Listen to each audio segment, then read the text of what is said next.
Welcome to the XY Advisor podcast. To join a global community of financial advisors sharing and learning with one another to drive the positive evolution of financial advice, head to xyadvisor.com.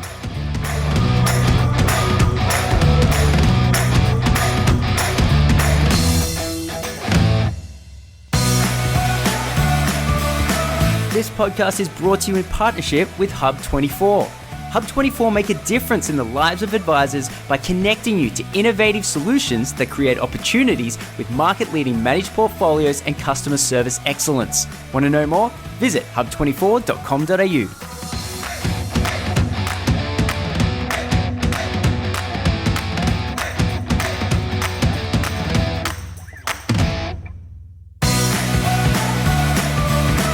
G'day, how's it going? Clayton here from XY, chatting with Nathan, the financial planner who also lifts cars, lifts rocks. Mate, you're a strong man. You got beards. You make mead, but you also walk people through their financial life. Thank you so much for coming on. No worries. The reason I thought I'd pop in and say g'day is because I noticed that you recently won an award. So talk to us about that. Yeah, I won the Affinia, which is my licensee, obviously, Advisor of the Year award, which I started with them last year, 12 months ago. So to walk away with that first year out, I genuinely cried, actually. I cried everything. I like weddings, McDonald's drive-through, like it doesn't matter. And so I was standing there. I didn't expect to win. There were some pretty big names in the sort of the short list. Wow. And so I'm sitting there, and my wife had braided my hair because we thought it'd be funny. And I'm sitting there in my braided hair and my blue, velvet jacket, and then they go Nathan Fradley, and I was like, and I genuinely hadn't written a speech or anything. I was like, I just had no anticipation of taking it away. So I just sort of teared up a little bit. Luckily, I was only a little on the corner of the screen, so no one could see that, although I did bring it up. But yeah, so that was pretty cool. And it sort of came back to, I think, like with XY, taking part in that, also in the community within Affinia, which is pretty rad. Working with different groups.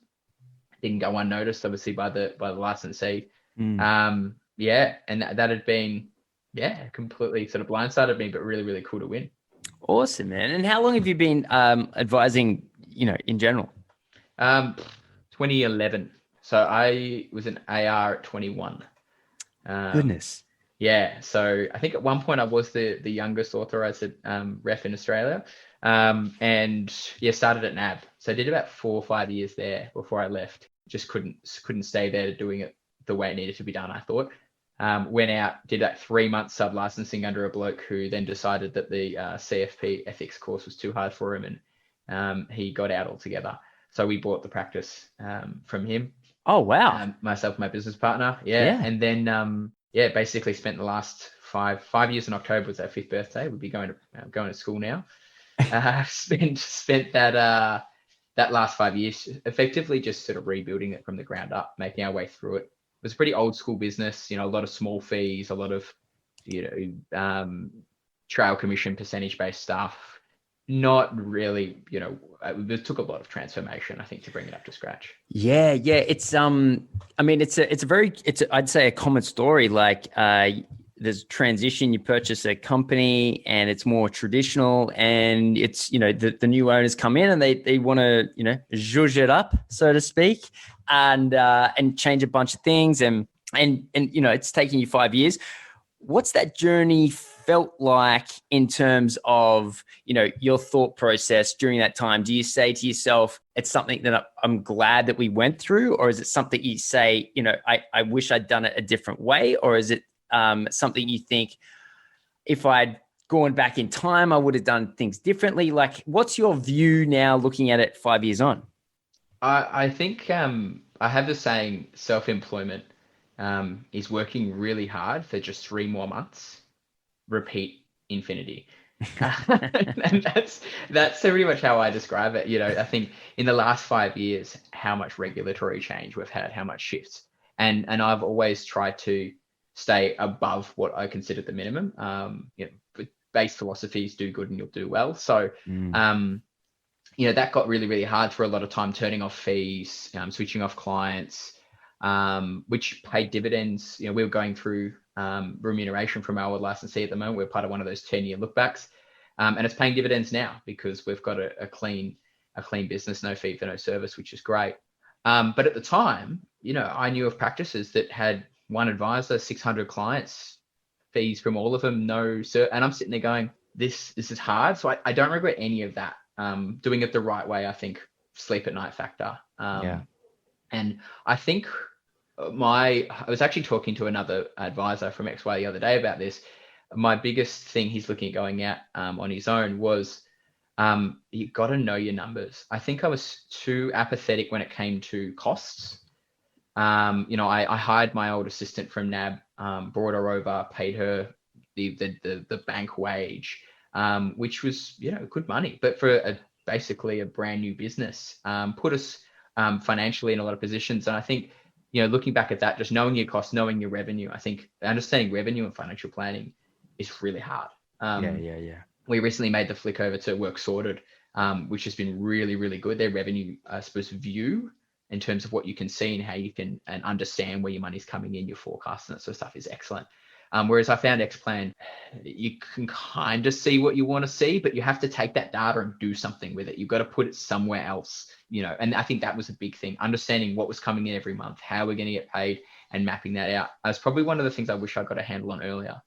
Interesting. I mean, Xplan and Work Sorted kind of fill different roles though, don't they? Like Work Sorted's that practice management and Xplan's the advice delivery. I find Xplan can do it. And I think the common response I've got when I've looked into things on Xplan, it can do it, but can we do this? Yes, but it's kind of always this point. So it can do revenue stuff, but I found Work Sorted is built for that. It's built for CRM in terms of client management and revenue management and workflows.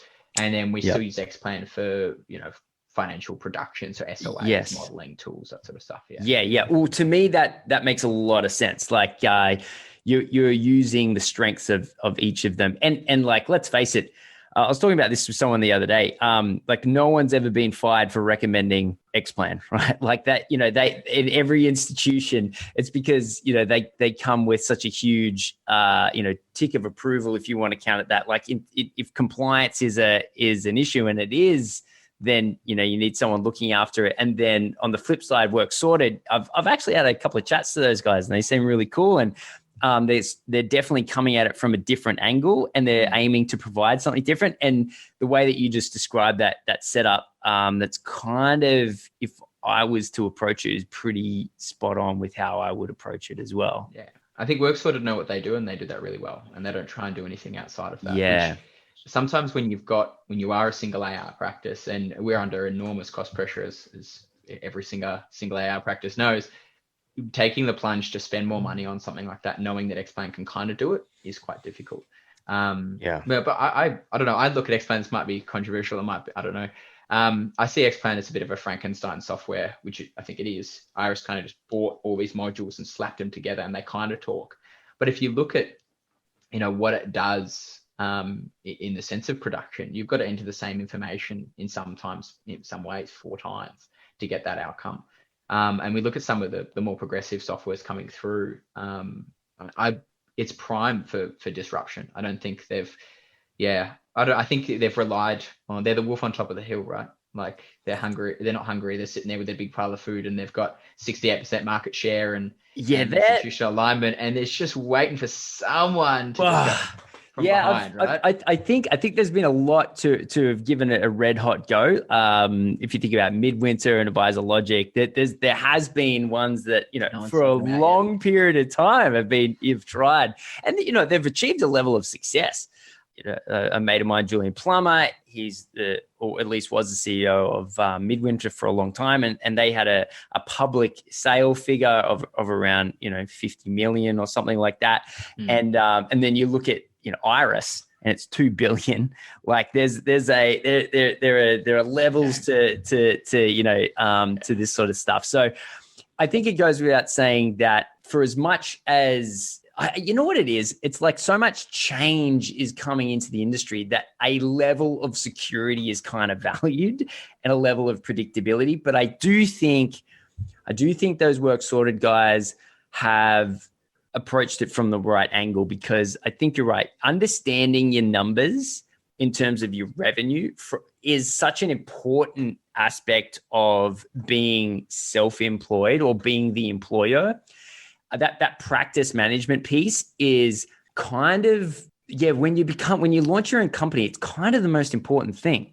Like, you kind of have to, like, entry to the game is, can you give advice, right? That's ticket to the game. And having a great user experience and delivering excellent financial strategies is sort of like almost mandatory. That's a given, right? That's what you're there to do. Yeah, that is exactly what you're there to do. But the skill set that a lot of advisors, when they get into the head honcho position, is, okay, interesting. Now I got to measure up all this sort of stuff. And so, while, because I used to be in a similar boat, I was a single AR practice, and there's definitely a bit of a chasm, like between, I'd say, $300,000-$400,000 a year and getting to, say, over $1 million. Yeah, absolutely. Yeah, absolutely. It's quite difficult, but it requires an entire new AR and then complete shift of structure. And you go from being this like self-reliant, to your point, like, you could be a great planner, but if you're self-employed and you're rubbish at business, you won't be successful. And that's where something like a workflow, like I use it as well to manage my own time. I am shocking with time management. I met in the email prior, said I'm a Labrador with a tennis ball. If you throw a ball, I will chase that ball. And my wife will come over and go, Nathan, put the ball back, put it back, You already got a ball, play with the one you have. And so I think that is, for me, a massive thing. It's like, there's always so much to do as a single AR. Yes. At the moment, I don't have any other staff, so I am a jack of all trades. Yep. And so managing your time and being effective and efficient on that is really important. Yes. It doesn't mean, you could be the best planner in the world. If you cannot manage your day-to-day, you just won't get it done. And then I've been having this conversation with a lot of people around scalability. But how do you go from being a single AR with one staff member with, maybe 350 of revenue, 400 of revenue a year, of which you have to earn half of that up front, which how many people, out there look like that? How do you make the jump from that position to, if you look at a book of a 2 or 3 AR practice at 1.2 mil, that have got 3 or 4 staff, it's a completely different entity. It's totally no way the same. And I think that's where, I don't know, maybe some resource sharing and that sort of stuff needs to come into effect, where you've got 5 practices that all throw in 50 grand a year into a central company, and there's 250 grand. You've got a power planner, you've got an office manager, you've got an assistant, you've got some form of scale on software. I don't know, there's got to be something like that. But when you're trying to get that together, while also being cross licensees and dealing with this, and then having the time to actually go down and do that. Yeah. Aligning your processes, where financial planners are such independent people, like, yes, I do it this way because this is the way you do it. Yes. Our ways are slightly different, but I could never do it your way unless someone else mandated it. So even just doing something as simple as aligning processes before you make that plunge can be quite difficult, and it requires an entire new thought process around giving up control. Which is part of the reason why we decided to do our own way, right? So, no, I fully agree. One of the most successful, because you're talking about processes, is I can't remember what program Ben Nash uses, but Ben Nash, like, obviously co-founder of XY, but also a good buddy of mine, and we speak about this stuff quite a bit. Good beard too. Yeah, great. Yeah, strong beard game. Definitely beard outbeards me on that one. Yeah, well, but you beat him on the locks. So, it's sort of, 50-50. Yeah, he has focused really hard on getting to that multi-AR status. And I think he launched in around about 2013, 2014. So it's taken him to get to this stage. He's focused on it pretty tightly for a long time.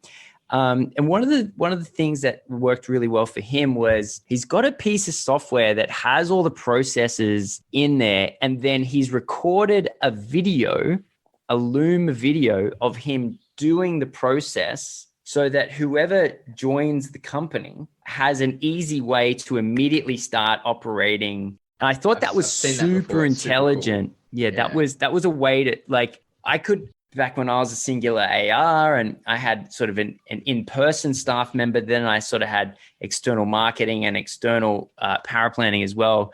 I wasn't, the skill set I had wasn't getting that internal staff member up and running in an efficient and effective manner. And I think that's one of the things that he focused on, and he's done quite well out of that. I think that for me, my staff member recently moved on, and they, filling that gap now to train someone from the ground up to do that is really hard. So I've been spending a lot of time building the processes in the WorkSquad platform so they can follow the bouncing ball. And then exactly that, recording when I do something on Loom, recording it once. Yeah. So yeah, and someone much smarter than me just sort of said, you've got to make the process the problem, not the staff member. So if you focus on the process, any staff member can fill that role. Yes. And that means that if someone wants to move on, whether they move up and become planners or transition out, or whether you bring someone else in, they leave, you bring someone else in, it doesn't matter because the process is there. Yes. And then the next layer to that they suggested to me was to actually, once you've got the Loom thing recorded, get that person who does the job to write the steps. Yeah. Because they might interpret it a different way you would, because you're going to take shortcuts because you just know things. Yep. And they're going to be like, oh, hang on, but what about that button? Oh, you just click that. Oh, but yes. Why? Okay, let's fill in some of those gaps. And that can really, I suppose, make it more robust at the end of the day. No, fully agree. So beyond practice management, because obviously that's a huge challenge, I think, for any singular AR, but it sounds like you're definitely on the pathway to clarifying that in your mind. I'm always interested in client acquisition. And one of the things that we were discussing over email is that, and it's always super interesting for me because everyone has a different strategy and yours is Google. Right. That's no, but genuinely like that. And I want to kind of explore whether it's paid ads or whether it's SEO, but I don't actually get a lot of people that say Google is the top way. If I think about it, I can name a couple off the top of my head. Brett, who does a lot of international or expat sort of stuff, he's probably nailed, at least to my mind, Google in the best way. And he's got really high ranking SEO stuff, and he's been doing it for 5, 6, 7 years. How do you use Google? And talk to me about the process and the success of it all. Absolutely accidentally. So a friend of mine, she's in content marketing. She said, Nathan, your SEO is just terrible. So she gave me some pointers. She basically jumped on. I managed my website for weeks. It's nothing fancy. We sorted out the SEO stuff. I established a Google profile. I run one ad for general financial planning. I run one for aged care advice. The reason Google works, I can't even tell you. I have 14 5-star reviews. Right. And my active participation in that process is that every single person I speak to, so my acquisition process, I suppose, is for half an hour, everyone gets it. Everyone gets half an hour of my time. I've stopped doing an hour and a half. I've stopped trying to explain the world to everyone. You just can't do it. We don't have time. Totally. A half an hour of who are you?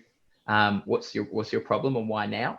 Mm-hmm. Do you even need advice? Am I the right person?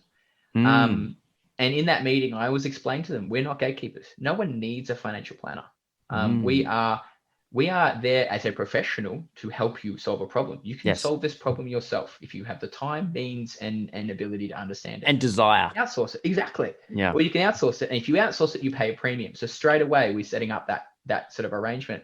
But at the end of the day, no matter what happens, I'm going to try and give you a positive experience. And I ask from you that if you think I've earned it, that I want a 5-star review.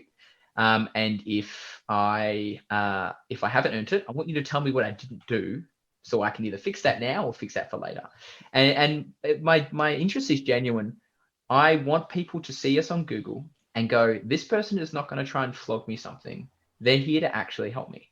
The inquiries I've received this year, so solely, I think about 80% of my revenue this year has come for new businesses come from Google. So historically relied on accounting and mortgage broking referrals. Mortgage broking almost shut up shop this year. Accounting referrals shut up shop this year. I've just had Google referrals, and I've had people ring up and say, we want to upgrade our home. So we're currently living in this house. We either want to renovate, buy here or buy there. If we buy at the second place, we don't have to pay private school fees. What's it look like? Cool. I can help you with that. The way I would do that, talk strategy paper, explain the process through that, all the rest of that sort of stuff. This is sort of that no SOA advice piece, and help them and charge them $2,500 for that. And they both said that was some of the best money we ever spent. They then came back and paid me for a fee on the insurance advice. We were able to refer them out and help them find a good estate planner and a good mortgage broker. They got their stuff together. That came from Google. I had one the other day. She has got an issue with her abusive ex-partner. So he went and did his men's behavior course. Now he's got 6 days out of 14. She's paying him child support.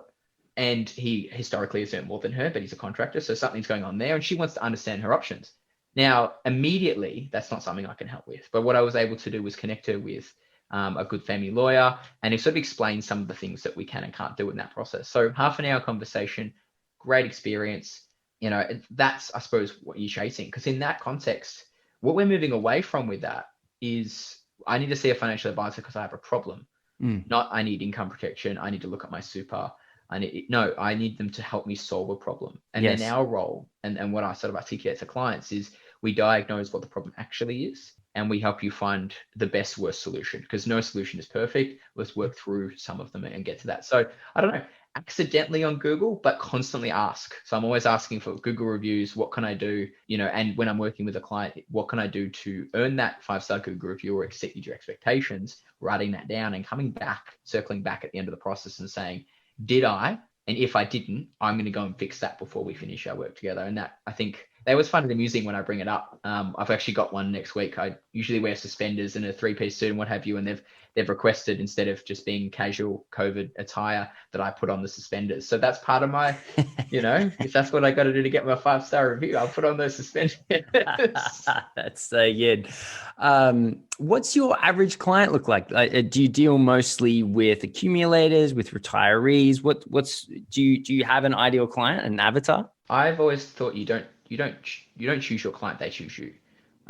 Looking through my client base, it's lead client is 80% female, 2 major age groups, 55 to 65-year-old or 35 to 45-year-old, and all their parents. So if it's a 55-year-old, it might be that they're the client or they're the lead, but the client might be their parents in aged care. Right. So majority of my clients are women. The 35 to 45-year-olds are generally in professional occupations, not always. And often I find the retirement clients are usually, he's managed the money to this point. We've got this far, but we need to do more. She's taken over, and then she sought advice. That tends to be sort of the common factors inside of that. But in terms of wealth, in terms of what they look like, I'm currently working with a couple that have a combined income of $400,000 a year and a couple that have a combined income of $59,000 a year. Both from Google. So, it doesn't, and both of them get charged the same fee relative to the work that they do. So for most accumulators, it's sort of $3,300 plus either for insurance, or we take insurance depending on what they want to do. Or retirees, it's a $4,400 cap fee model where it's whatever we do. Here's the calculator. It's worked out at $5,700. I'm going to do it at $4,400 because I want to make sure I do a good job without you having to worry about fees. So yeah, I think that's a weird bracket. And to that point too, something I've discovered is that over 30% of my client base is actually what I would call dark green. So inherently, I don't really use the word ethical because that's open-ended, but interested in sustainability and responsible investing. And that's something that has sort of tipped me into doing this further. Right. So if you've got an 80% exposure to female clients, and then you're seeing a large portion of those being sustainable investors, so you're thinking about getting further and further into that space? Yeah, marketing wise, yeah. I think process wise, I've always used whatever ethical investments were available. I just think, to use that word again, I just think recently, last couple of years, research houses have been taking them seriously. In Western Europe, a lot of the funds that are managed in Western Europe have ESG mandates. ESG isn't a thing. ESG is, in 5 years' time, we'll be looking back on ESG and say, remember how ESG was this premium thing where now it's part of 70% of Australian fund managers' processes, which it is currently. It's like looking back and saying, Corona beer, if you remember 5 years ago, that was sold as premium beer. You paid more money to get a 50-cent beer from Mexico, and it was marketed that way. Yeah. It's the same as, a BMW in Australia is a premium car. The rest of the world, it's like a Subaru. It's a good car, but they've somehow, tiered that. And I feel like ESG, to me, we're having all these conversations about whether we should be considering the environmental impact of a good company, whether we should be considering their social impact, their governance. That's risk management 101. If you're not doing that, what are you doing? And I think, that as a point, and then sustainability is a theme. I think you don't have to be an ethical investor to ensure that you've considered the impact of climate change on your client's portfolio. If you have an accumulator coming at 35 years old, their investment time frame is 60 years. You have to consider the world of 60 years time. And Rest proved that. They got sued by a 25-year-old and settled out of court. What?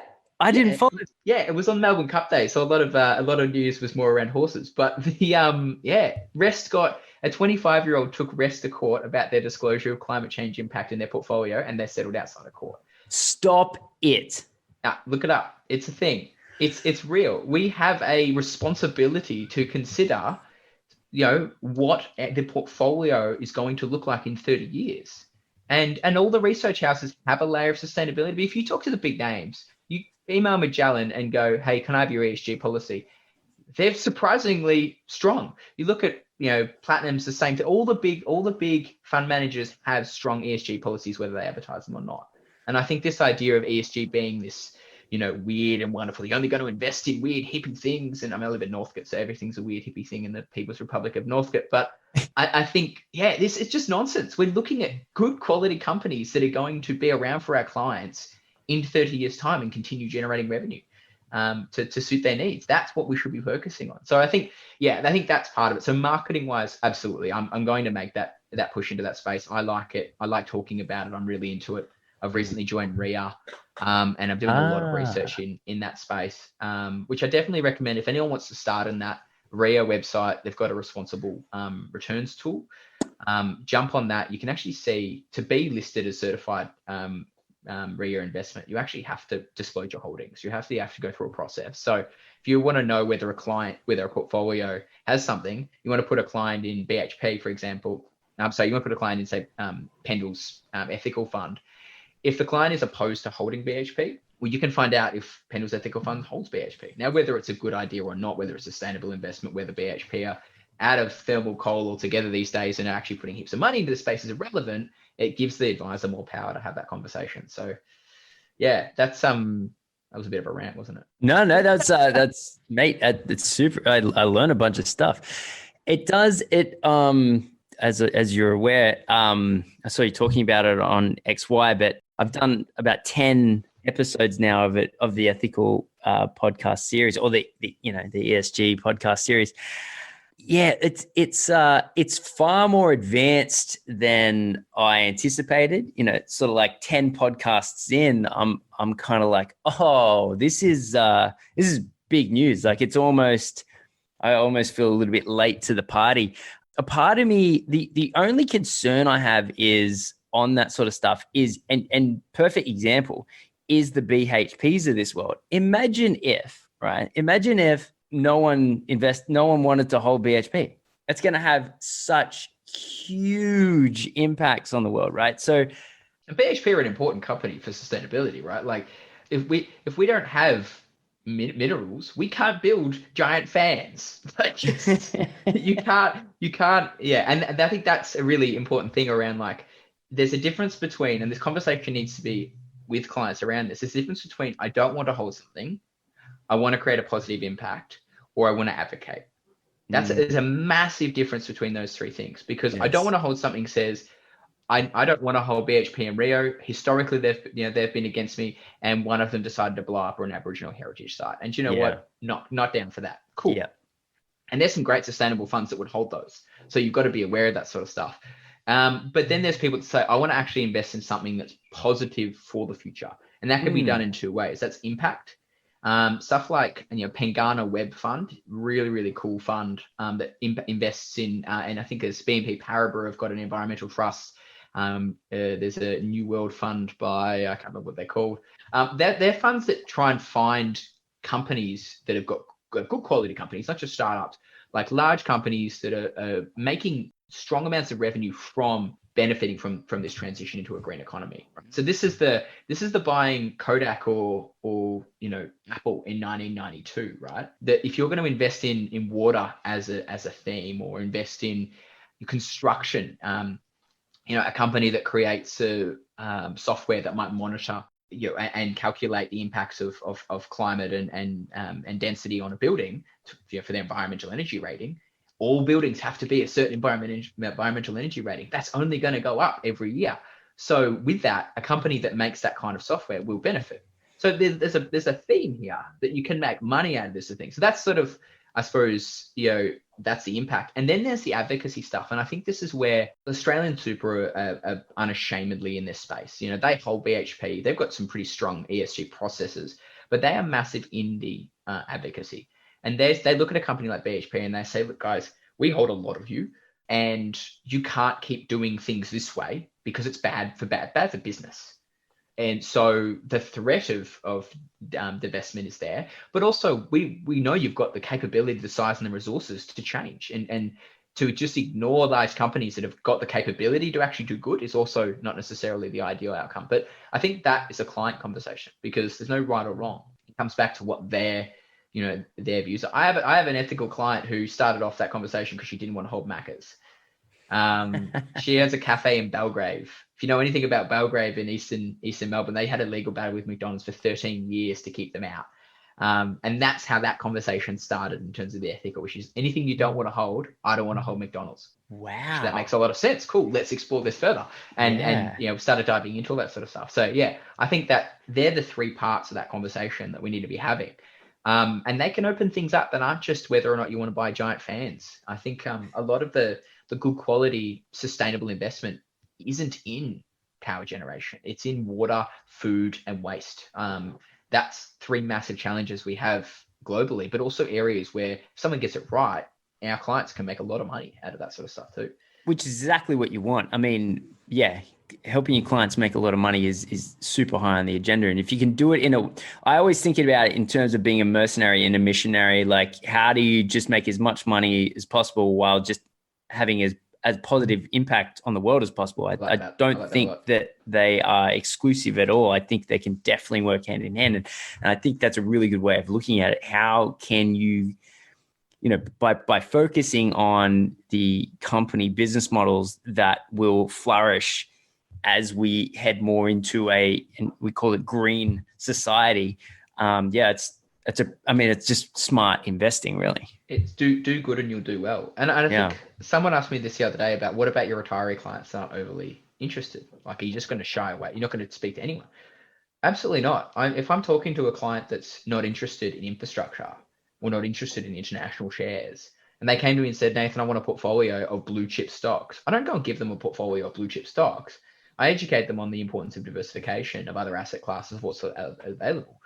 This is part of that process. You educate them on not only what's important now, and taking advantage of things like tech and what have you that's flourishing now, but if we're investing for 10, 20, 30 years time, we need to be thinking about what is going to be viable in the future. It's isn't saying, oh, you don't have any ethical bias, I'm not going to look at this at all. This is saying you're not placing your own value in investing above potential lower returns, which interestingly, if you actually look at some of the funds and what's out there, they're outperforming. And my dark green fund outperformed literally everything over the last 12 months, which is just insane. But I think that's another argument altogether. There is this sort of idea that just because it's green means it won't make money, or to make less, you have to give up some returns for your own values. That can be part of the conversation. But you could also flip it and say, well, would you rather not look at sustainability to get lower returns? And I think the client will come back and say, no, I just want you to make me money, Nathan. I want my portfolio to do well. If I don't have any biases, that's fine, but we still need to guide them through diversification, sustainability, all that sort of stuff, like we would anything else, or outsource it to multi-managers if that's not our skill set. But we should be going to the multi-managers and saying, hey, Rest, what do you do in this space? Why are you considering sustainability? Are you considering the 30-year time frame of your investment, or are you more concerned with a 3-year time frame to stay out of the bad books so you don't get your fund shut down by the government? That I think that's a conversation we need to be having with multi-managers and industry funds and that sort of stuff as well. Wow, man. Now, getting to the actual advice delivery piece, I'm keen to ask you what your views are on scaled. If you've seen XY at all in the last year, you've probably seen me talk about it. Precisely. What are your views on things like scaled advice? I feel like we're setting fire to this thing called scaled advice to make excuses for our advice being so expensive. It's just this big straw man outside, and sure, we'll chant and dance around it, but it's not actually going to make our crops grow any better. If anyone wants to complain about the fact we can't do scaled advice, first go and read the 2015 RG 244. And on page, I want to say 116, it might be 46, it's one or the other. It's 116. There's an SOA there, a scaled advice SOA that's 3 pages long, right? And that was given in 2015. ASIC are not saying we can't do scaled advice. Look at the SOA in RG90, I think it's on page 46. It's 23 pages long, and it's pretty comprehensive. Don't get me wrong, neither of them are compliant by today's standards, and definitely potentially couldn't pass the CR, depending on what records were on file. But they're examples of the structure of the statement of advice, and there's nothing stopping us from doing scaled advice. Licensees definitely have a card to play. Different licensees view scaled advice differently. I know the licensee I used to be a part of, there was no strategy papers. There was no shorter form SOA. Really? It was always a massive thing. Yeah, you couldn't do any of that. It was always to SOA. Even in aged care advice, if there's no product, they were just like, no, SOA. Wow. Yeah, and that was a conservative ex-bank licensee. So that's, and I think some of that heavy-handed, I want to say licensee compliance stuff has pushed through into advisors historically have relied on policy from licensees, not relied on understanding the laws and principles that we're actually, sticking to. And I think if we go back to what we're actually supposed to be doing, even with the code overlaid, if you're doing the right thing around the documentation, and we earned the right to do this, I add, I don't think we've earned the right to cry out about anything at the moment. I think the last decade has said we need to actually show that we can do it first. But the actual documents don't need to be that long if we're doing all the right stuff around it. And the appendix and attachments and evidence and showing the client all the calculations and blah, blah, blah, we've done, we might be still cumbersome, but they don't need to be personalized and given to them. I think if you actually look at what's available, you can scale advice. And you can scale advice now even with an SOA. Client comes in and says, I would like you to help me with my superannuation account. And you say, cool, look, you're 64 years old, you should be thinking about retirement, blah, blah, blah, blah. You go into this full conversation, and then they say, no, I just want super. And you go, okay, well, informed consent, you need to know what something's going to cost before you can make informed consent. So you need to quote them what a comprehensive plan would be. And I say that because, Clayton, if I said to you right now, I've got a 55 ULED LED TV out the back, what do you want to call them? Do you want it? What's the first thing you think? Yeah. Or how much? How much? Exactly. Yes. Hey, do you want a retirement plan? Oh, no, I don't. No, that sounds like it would be expensive. Is it expensive?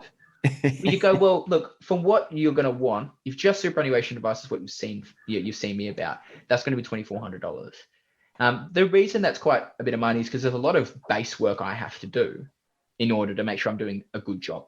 Not because I've got to meet my physique. No, I want to do a good job for you. It costs a certain amount to get great advice. For another $1,100, I can consider and give you financial modeling on your retirement. And we can look at account-based pensions, and some Centrelink, because a lot of the groundwork has already been done. So would you rather pay $2,400 or $3,300, for example? And then they can select what they want to scale into, and that's okay. We can scale advice, but the key to that is how much work do we have to do the most basic advice? And that's, I think, where a lot of people are struggling. I would argue you should be doing enough that you need to be able to give good answers, which with or without for CR is still a bit of work. And my argument is always that advice is expensive because it's a premium service. It is by nature expensive. It's a problem, but it is, I think we need to open up to the difference between a great financial advice industry as a profession and cheaper services. You can go and get conveyancing done by a conveyancer and pay $500 and go, and they stamp the things and they move. Or you can go and see a lawyer and get them to assess contracts and go into more work. And that a clear definition between those two things is really important, because I think the scaled advice piece is just, as I said, we're praying for rain, thinking that our dance is going to make it rain, when actually it'll just rain or it won't.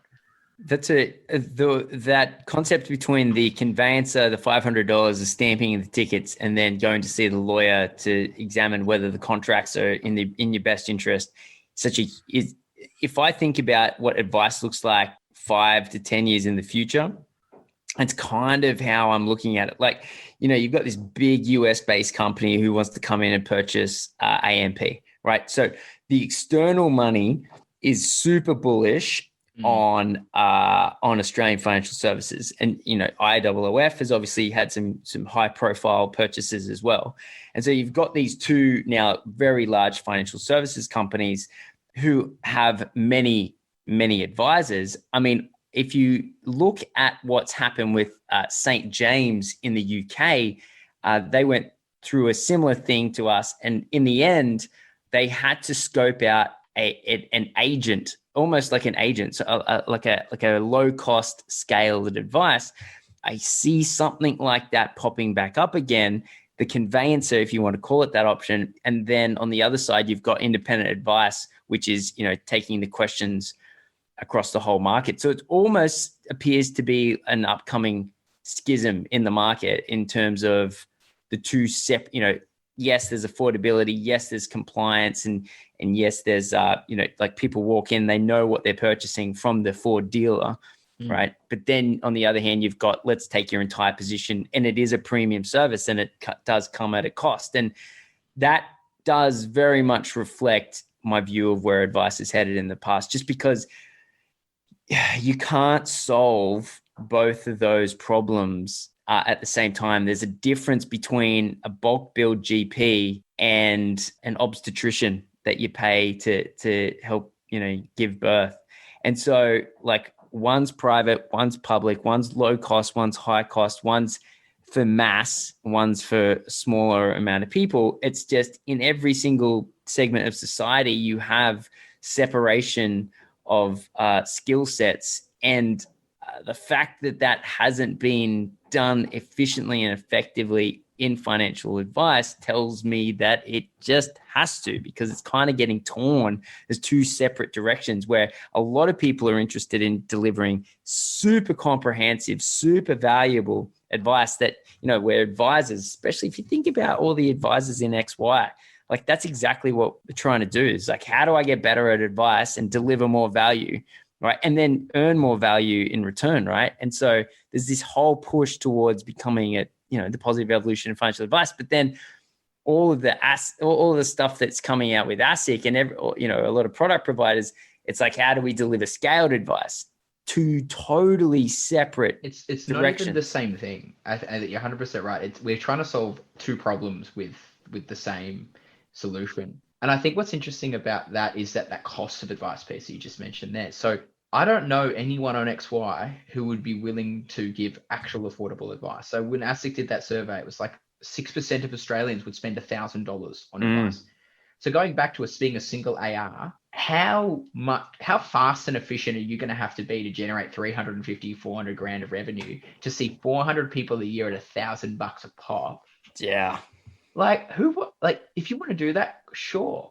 But on the flip side of that, what we're actually about to do is create this. We're making this problem worse. So, we're going to have to ring all of our insurance clients, anyone who's got big back books, and we're going to have to get what looks like a signed letter from them saying, yes, you're allowed to continue receiving commissions. Yeah.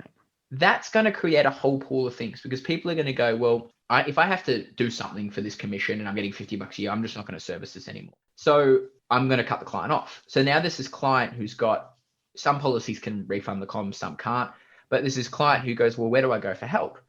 And they ring the insurer, and the insurer goes, I'm sorry, we can't help you. We don't have the capability to do this. So we're going to give you to a planner. So they refer you to a planner, and the planner goes, oh, that's great. I'm going to have to do a statement of advice. That'll be $3,300. And the client just wants to reduce their insurance. So we've got this massive issue where, I think it's going to get worse, because there is a gap in the marketplace for people who just need to be serviced. Yes. And I think when we start, and I've sort of tried to remove my reliance on my commission is becoming part of an arrangement, or it's not. But we're not saying commission's a bad thing, because it can be really beneficial for a client who comes with a fee. Yep. Always give it option. But if we remove our reliance from passive income and become more, delivery orientated, then hopefully the product providers need to step up in this space. And to your point, you go to a car dealership at Ford, you get a Ford. You go to McDonald's, you don't ask them for a Whopper. You get a Big Mac. You know what you're in for. And for a role that can be an actual salesperson, but is moderately trained. So they're not just like, oh, what would you like? They can talk through steps and levels, all that sort of stuff. That needs to exist. Totally. But not necessarily be us. Totally. And I think that, or if someone wants to do that, they need to have the capability to move their business model to that and be under a different regime, I would say, a different requirement, a different expectation, but clearly have to demonstrate that the client understands they're not, for example, in the US, it's fiduciary, right? They're not fiduciary. Yes. And there's a very, very clear line in the sand, and the client can then go, that's fine. I don't care. I just need to get some life insurance. You know what? I actually do want to see someone on a bigger scale. Totally. And I tell you what's hilarious. You mentioned the issue with the orphaned, which is always one of my favorite words in financial planning, but the orphaned books. Such a sad word, isn't it? It is. Oh my God. All these little, like, they're holding their cap and their insurance policy in one hand. It's like, please, sir. Yeah. Service. You want service. So anecdotally, my wife Vera, she got her advice through a friend who was, her insurance policy through a friend who was a financial planner. He's no longer financial planning anymore. And so we called the insurance company and we said, hey, we want to do this thing to the insurance. And they go, you can't. And we're like, how come? And they said, well, it's a product that only a financial planner can make an edit to or make a change to. And I said, well, who's the planner on the policy now? And then the person on the phone, God bless them, they're like, okay, this is the email. It's like, and this is, it's very similar to this. It was like something along the lines of no advisor _ October _ 2019 _ and like they're reading at and the name of the company that we'd ended up at. And I was like, I'm just going to hold you up here. That's clearly not an advisor's email. That's clearly like a pool of products that are not being looked after by anyone. I said, so because of that, clearly there's no advisor attached to it. Can I just do some edits? And they're like, no. And then so obviously I've got a handful, or more than a handful. I've got heaps of mates that are advisors. So then I called one of them and I said, is it all right if I, I'll do all the signing and everything, but can you take on this policy so that we're actually able? And he goes, well, not necessarily. Like if I take on a policy now, I then, I'm accepting this historical appropriateness of the advice and everything. And I'm going, oh my God. Like I understand this industry have operated in this for a decade, and I cannot believe the difficulties that I've come up against. And so to your point, if there is going to become millions of these people, it's going to be pandemonium. On the flip side, lots of potential for business, because like it became too difficult. And not that I wanted to do this, but like everyone's, knock on wood, we're all in good health. So we will just do the policy again, right? Like for us in this situation, it just makes no sense, even though it was locked in, level back in the day and all this sort of stuff. But it's just and now looking at agreed value, is it agreed value age 65 by October next year? Like, what's going to happen when all these changes come through and you can't get a 100%. Guarantee renewable occupation policy anymore? 100%. It's insane. The only I would say it's a downside for clients. The only upside I can possibly see is there's just going to be a lot of people who will need advice. And I guess that's the only upside in all of that. Yeah, I think I'm actually compiling the list at the moment. So I wrote an email out to all the insurers and just said, hey, in terms of commissions, can we turn them off? Does the client benefit from that, or does it just stop going Great to question. me? Yep. How does that work? What about previous series? Blah, blah. And then self-service. Can they ring up themselves? Can they make these alterations? All this sort of stuff. And I've heard back from a few of them. And when I finish getting that list, I will post it to the XY group because I think it's super valuable. That is super And valuable. I've already discovered like CommInsure are working on it, but they can't. So if a client wants me to turn off their comms because they don't want to have to be getting something, that's fine. Just so you know, CommInsure are going to get their commission anyway, and you'll just be in the orphan bucket. Yeah. Oh, mate. Oh. Yeah. Right. Whereas I actually had an inquiry. Someone had existing TEL policy. Husband and blood cancer. Terrible story. Just claimed on trauma, and she wanted to make adjustments to his policy and increase it. Obviously, can't do that. But also her own. She sort of said, "Look, I've seen the importance of this. I want to boost my trauma cover. I want to boost my life cover. Can you help me?" And I said, "Look, to be honest, I can." But I'm going to charge you a flat fee and rebating the increased commission I get. It's going to cost you $2,400, give or take a couple of $100 to increase your policy $200 or $300 a year. Yeah. Now, TEL can do this. So I said, what I would suggest, how much cover you want, speak to them. If you want advice, come and see me. I said, if you want advice on your broader circumstances, it makes sense. It's going to be the same cost for me. Yes. But I said, you're going to have to do that first. And what that's going to start, I suppose, creating though is a bit of a, I'm sorry, you're just too small. I can't help you. We don't want to create this bad environment where people ring advisors and they go, I'm sorry, I can't help you. It needs to be a conversation. If this is what it costs, do you think that would be valuable?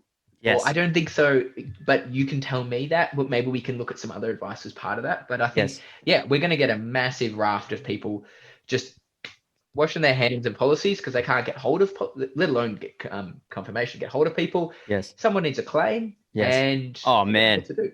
Oh man. Let alone make any alterations on policies or whatever. They don't know what to do. And the insurers are spending so much time, energy, and resources on rebuilding their entire product line. Yeah. And they're cutting costs left, right, and center, and blah blah blah blah.